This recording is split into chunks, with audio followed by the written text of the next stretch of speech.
I believe in unlimited possibility in life. I believe that life is 10% what happens and 90% how you respond. I believe what you make of your life is up to you.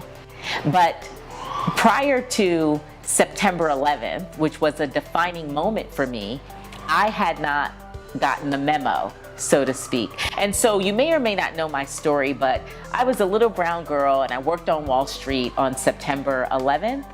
And somewhere around 8:59-ish, I'm sitting in the office with my colleague and some folks just start walking by. And then somebody comes in and says, there is a fire over at the World Trade Center. So I get up and we walk across the hall to the other side of the floor. And as soon as I got there, I remember out of my left peripheral, a plane crashes into, of course, the World Trade Center.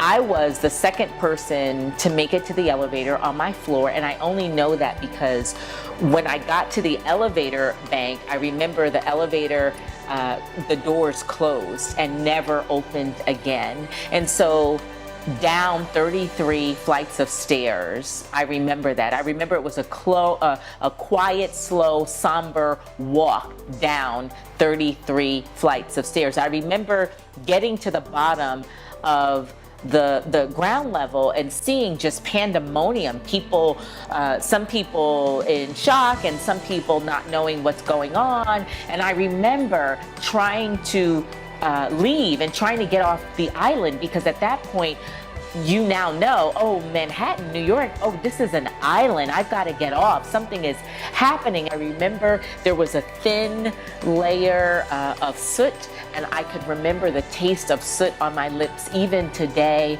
And so we got on the ferry, and then I remember for the very first time looking up to my right and seeing there was only one tower still standing, and it was a long journey home. I got home at about 4:30.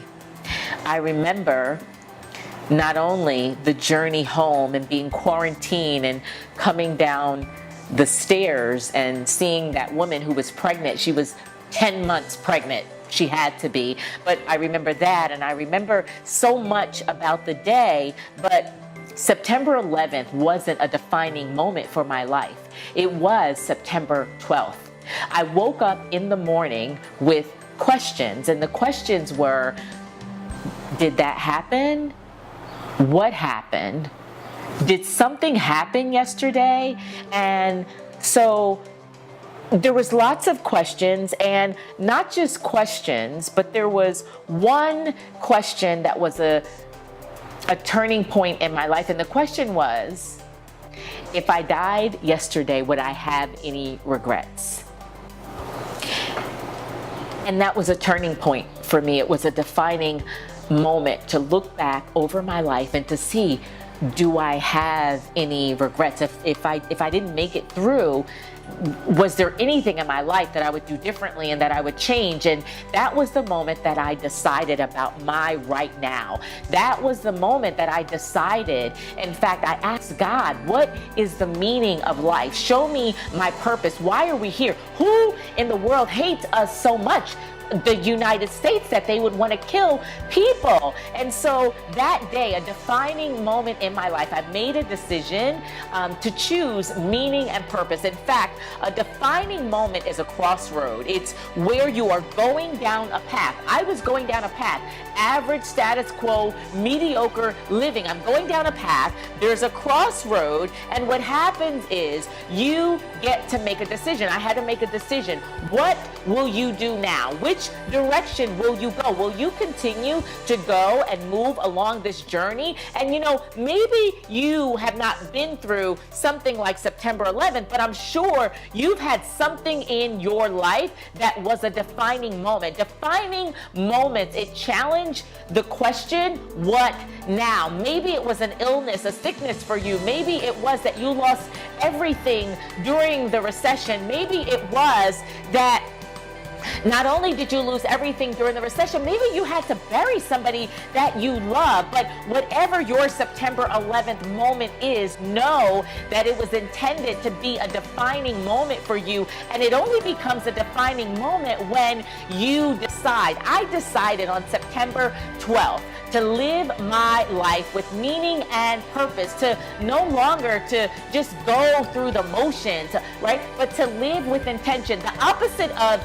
intention is, I call it random ratchetness. You're either intentional or you're going through the motions. And I refuse to be the little brown girl who had made it out of the hood and go back to business as usual, life as normal, with no meaning and with no purpose. And so that was a defining moment for my life. So when I say that I believe that life is filled with unlimited possibility, when I say that life is 10% what happens and 90% how you respond, it means how will you respond? How did you respond? What will you do in tragedy? What will you do with your defining moment? It's a crossroad. You get to make a decision. Listen, you have a choice whether you will survive as there are burning bodies and the smell of soot. I'm talking to me and I'm talking to you. You get to decide what you want to do now. Will you survive or will you thrive? Will you do